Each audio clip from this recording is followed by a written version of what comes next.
Bismillahirrohmanirrohim. Assalamualaikum warahmatullahi wabarakatuh. Perkenalkan, nama saya Anissa Oktavia Putri dari Prodi PAUD. Melalui video ini, saya akan memenuhi tugas UTS saya dengan menjawab soal yang telah diberikan oleh dosen pengampu, yaitu Bu Dr. Mumun Mulyati MMPD sebagai dosen, dengan mata kuliah Perlibatan Orang Tua dan Guru. Langsung saja saya akan menjawab soal yang telah diberikan melalui video.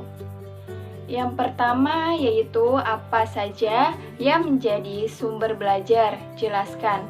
Menurut pakar pendidikan, sumber belajar adalah segala macam sumber yang ada di luar diri siswa, yang keberadaannya memudahkan terjadinya proses belajar. Menurut Rohani tahun 1997, seperti keterampilan, pengalaman, peristiwa, sikap teman, guru, ataupun orang tua, dan norma-norma yang ada di lingkungan sekitar kita. Dan ada berbagai macam sumber belajar, yaitu yang pertama adalah message atau pesan. Pesan atau message yaitu informasi yang diteruskan oleh komponen lain dalam bentuk ide, arti, fakta, dan data. Contohnya yaitu semua bidang studi seperti IPA, IPS, bahasa, dan lainnya. Yang kedua, orang, manusia atau people, yaitu bertindak sebagai penyimpan, pengolah, dan penyampaian pesan. Contohnya yaitu guru dan teman. Yang ketiga, media atau software atau materials, yaitu sesuatu yang dapat menyampaikan pesan dengan menggunakan sebuah peralatan. Contohnya slide, film, dan PowerPoint.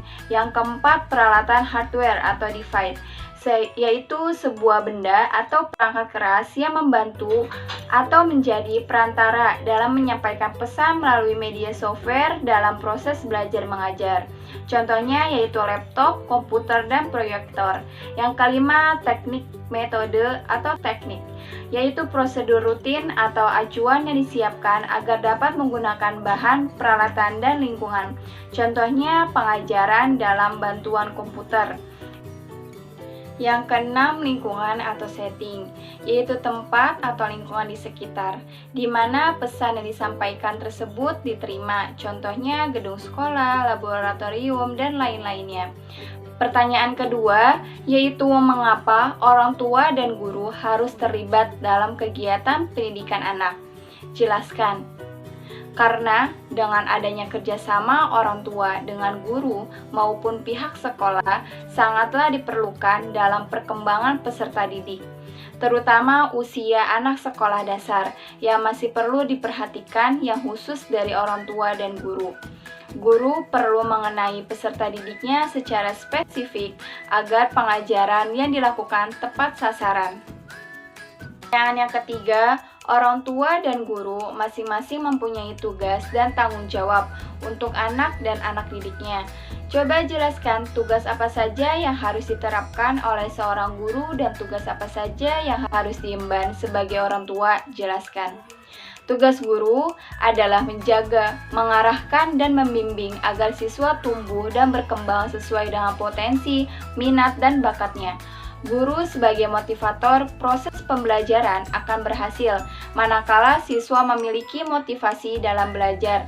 Oleh sebab itu, guru perlu menumbuhkan potensi belajar siswa.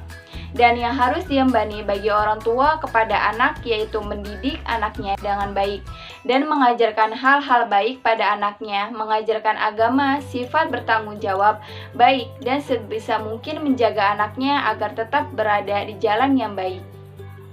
Pertanyaan yang keempat, apa fungsi dan tujuan perlibatan orang tua dan guru? Jelaskan. Beberapa hal penting yang harus dilakukan orang tua, yaitu diantaranya pertama, membangun komunikasi yang baik dengan anak. Yang kedua, senantiasa menjadi pendengar setia anak. Yang ketiga, bisa mendengar keluhan anak. Yang keempat, kebahagiaan anak dan keseharian anak. Yang kelima, memperhatikan pergaulan anak sehari-hari sebagai sumber belajar berkaitan erat dengan penguasaan materi pelajaran.